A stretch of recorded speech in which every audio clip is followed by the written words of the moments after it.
Hello everyone, সবাই কেমন আছো? আশা করি সবাই ভীষণ ভীষণ ভালো আছো। আমি তো ভীষণ ভালো আছি। চলো আজকের একটা ছোট্ট মিনি ব্লগ তোমাদেরকে শুরু করে দেখাই। আমরা তো সবসময় ঘুরতে বেড়াতে যেতে খুব ভালোবাসি আর ভীষণ ভালোও লাগে ঘুরতে বেড়াতে যেতে, কিন্তু সমস্যাটা এখানেই শুরু, বাড়িতে এসে অনেক কাজ পড়ে থাকে। যতটা না ঘুরেছি, যতটা না বেরিয়েছি, বাড়িতে এসে তার থেকে কাজের পরিমাণ বেশি হয়। আর আমার তো দেখো সোনার ডলটা, এখানে ডলটাকেও খুলেছিল, আমাকে ফুল প্যাকেজিং করে দিতে হলো। এদিকে তো গোছগাছ শেষ, এবার একটু রান্না করতে চলে গেছিলাম। আজকের মেনুটা তোমাদেরকে বলি চলো। আজকে করেছিলাম গাইস একটু আলু ভাজা, আর তার সঙ্গে করেছিলাম একটু হচ্ছে যে সুন্দর করে একদম এখনের নরম তুলতুলে কাংরুল।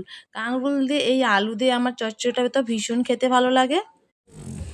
কাঁকরোল চচ্চড়ি করেছিলাম, আর তার সঙ্গে করেছিলাম একটু বাঁধাকপির তরকারি। বাঁধাকপির তরকারিটা জাস্ট অসাধারণ, কারণ শীতের বাঁধাকপিটা অন্যরকম খেতে, আর এখন বর্ষার সময় বাঁধাকপিটা অসাধারণ খেতে, জাস্ট অসাম।